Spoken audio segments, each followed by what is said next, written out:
నాకు తెలిసి lens cart ఈ వారంలో మాత్రం గట్టిగా లాసులకైతే పోవచ్చు. అంటే షేర్ మార్కెట్లో భయంకరంగా దాని వాల్యూ అయితే పడవచ్చు. నాకు తెలిసి 2025 నవంబర్లో అనుకుంటా వాళ్ళు వచ్చింది. బాగానే వచ్చింది, డబ్బు కూడా బాగానే.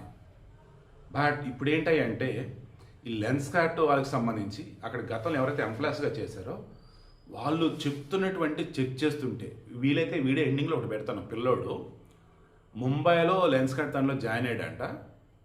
మామూలుగానే మన దగ్గర కాదు కానీ కర్ణాటకలో ఉండేది నాకు గుర్తులేదు. అందుకు నేను రెస్టారెంట్కి వెళ్ళాడు కదా, అక్కడ వెయిటర్లు వచ్చేసి బిక్కు బీహార్లో ఉండేవాళ్ళు. ప్రతి ఒక్కరికి పిలకుండేది. ఏంట్రా బాబు అంటే వాళ్ళు బ్రాహ్మణులు కాదు, బట్ అక్కడ పిలక అనేది వాళ్ళ ఇదులు పార్ట్ అన్నమాట. కొంతమంది కులాలకి, హిందువులు ఎస్పెషల్లీ. ఈ పిల్లడు అలాగే ఉంటే అది తీపిచ్చారు, పిల్ల కట్ చేయించారు, చేతికి తాడులు తీపిచ్చారు. అండ్ బొట్టు ఇవ్వలేదంట.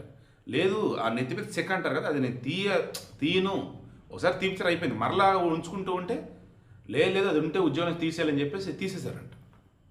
అలా ఒక అమ్మాయి బొట్టు పెట్టుకుంటే ఊరుకోవాలా, గాజులు ఊరుకోవాలా, కుంకుమ ఊరుకోవాలా, వాళ్ళ పండగలప్పుడు ఊరుకోవాలా. మళ్ళీ ఆ ఎవరైతే ఉన్నాడో బన్సలా ఎవరు ఆ లెన్స్ కార్ట్ ఫౌండరు, అతను హిందువే, బాగా చదువుకున్నాడే. మరి ఏంటి ఇదంతా అంటే కేవలం వేరే మతస్థులని ప్యాంపరింగ్, వేరే మతస్థులకు సంబంధించిన ఉద్యోగులకు సంబంధించేసి దువ్వటం, ఇలా చెప్పుకుంటూ పోతే భయపడతాం అంటారు దీన్ని నా భాషలో.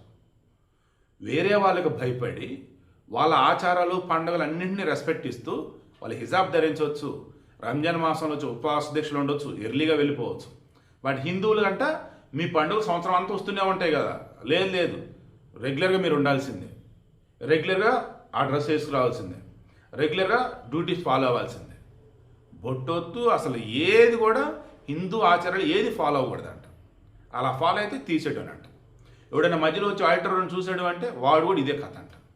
ఇలా చెప్పుకుంటే లెన్స్ కట్ బాగోతల బయటపడుతూ ఉంటే నాకు తెలిసి రేపు మార్కెట్ ఓపెన్ అయిన తర్వాత కానీ, ఆల్రెడీ ఈ వీడియో పెట్టేసరికి మార్కెట్ ఓపెన్ అయి ఉండొచ్చు.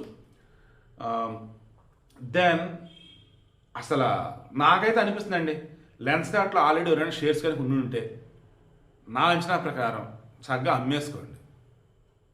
నా ఒపీనియన్ అంతే. నాకు నిజంగా ఏడో తేడా కొడుతుంది. లెన్స్ కార్ట్ మాత్రం ఇస్తారు భయంకరంగా మన వాళ్ళు కిందకి లాగేటట్టే ఉన్నారు. ఎవరు అంటే అందులో పెట్టుబడులు పెట్టిన హిందువులు. వ్యాపారమే ఇది అంటారా, వాళ్ళ ఛాయిస్. ఇంకా నాకైతే అనిపిస్తుంది దేశవ్యాప్తంగా లెన్స్ కార్ట్ సంబంధించి అరాచకాలు బాగోతాలు ఒక్కొక్కటి బయటపడుతూనే ఉన్నాయి.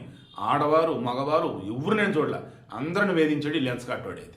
మళ్ళీ అవతల మతస్థులని క్రైస్తవులని ముస్లిమ్స్ చిన్న మాట కూడా అనేవాళ్ళు కాదంట, હિન્દુને માત્ર ચોખ્ખો ઝૂપેટવાલા જેલ સોગાસિયા લેન્સકાર કંપનીનો મારા પર કોલ આવેલો હતો જોબ માટે અને પછી આ સુરત એરિયામાં વેસુમાં હું ઇન્ટરવ્યુ દેવા માટે ગયેલો હતો અને ત્યાં એ લોકોએ મને શીખા કે ટીકા અલાઉડ નથી હોય કીધેલું નહીં અને હું ન્યૂ મુંબઈમાં લેન્સકાર્ટનું જે ટ્રેનિંગ સેન્ટર છે ત્યાં ટ્રેનિંગ લેવા માટે ગયેલો.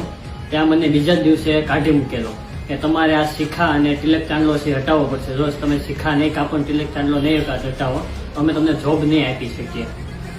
અને હાથમાં જે આપણે ધર્મ રિલેટિવ જે ટેટુ હોય તો એ પણ રિમૂવ કરવા કીધેલું.